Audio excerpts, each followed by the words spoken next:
Well, I thought I'd show off a new toy I got. You might notice that I'm on a 650 now. I certainly have enough videos on how to use a 550 for precision reloading.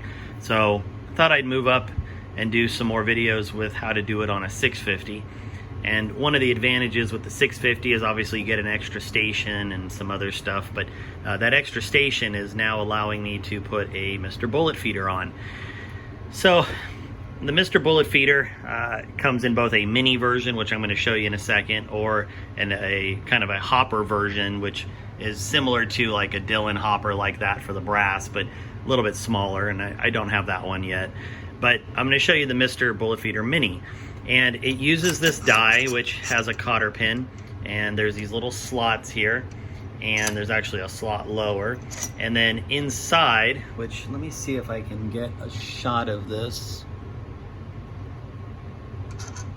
So it's pretty hard to see in there, but inside there are 3 ball bearings, kind of in a triangular formation, and this die inside, this insert, pushes the ball bearings, you know, so they're in a little bit, and that holds the bullet. And then when this piece gets lifted by your brass, it allows the ball bearings to push to the outside and drop a bullet down, and then it reconstricts. And so it just kind of does this as you put a piece of brass in. So here, let me show you a piece of brass going in. So see how that lifts up and then comes back down. So that's actually opening up inside. It's allowing the ball bearings to get pushed out of the way by the bullet, and then when it comes back down, it holds the ball bearings in place, which does not allow the bullet to fall through. So you do have to play with either these 4 little notches, or there's different size ball bearings. When you order, you kind of order it based on a certain caliber, but you can technically get other ball bearings that fit in there that allow it to hold smaller or bigger bullets.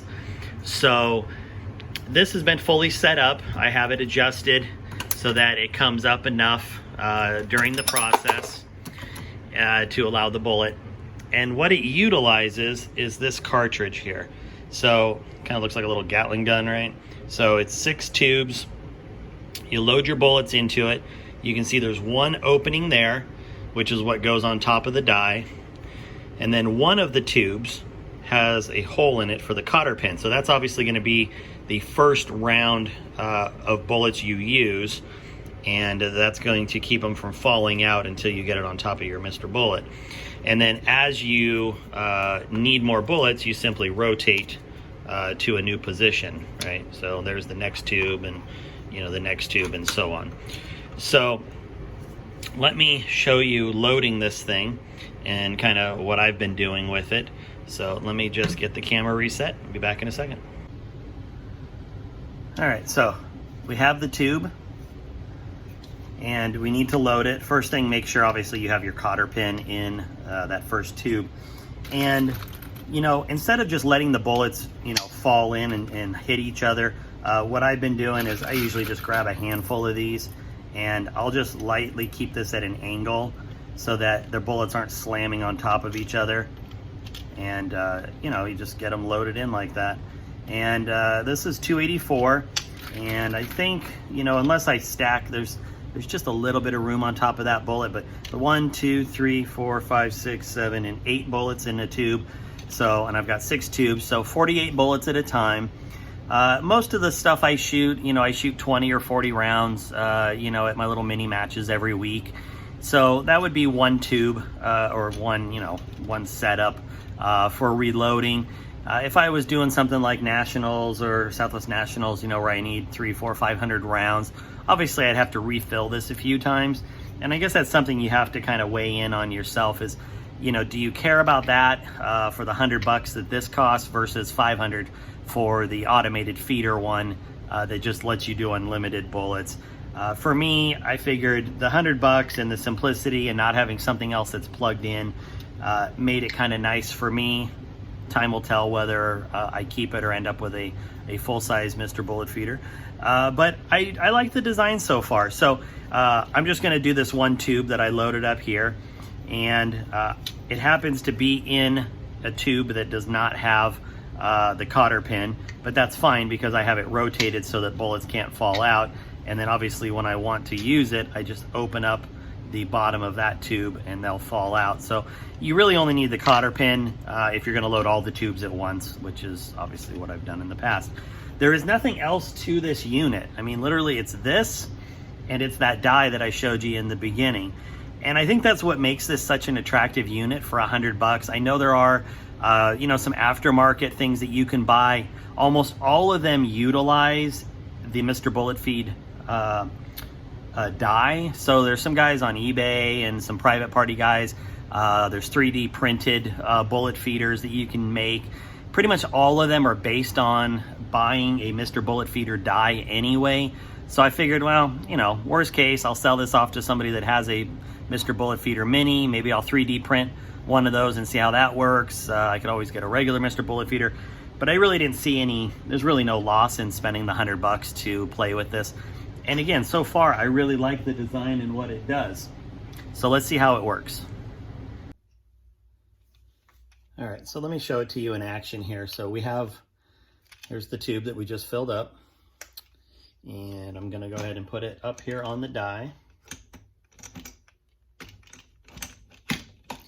And then we're gonna rotate this, and I know it's hard to see, but we're gonna rotate it until that falls in. So now there is over here the one tube that has bullets in it, and that is feeding directly into this tube now. Okay, so I've already loaded a few pieces of brass into my feeder here, so let me just work one around real quick. Okay, so there's the piece of brass, and then we're gonna kind of follow it here. So it's gonna go up, and now it's dropped a bullet. And again, that's because this is going up, and it's allowing the 3 ball bearings in here to allow a bullet to fall.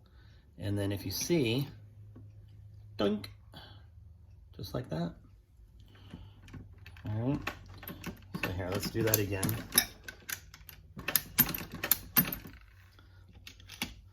So we've got a piece of brass in the right station. It's gonna go up. It just goes up, releases, comes back down, ready to go to around to seating.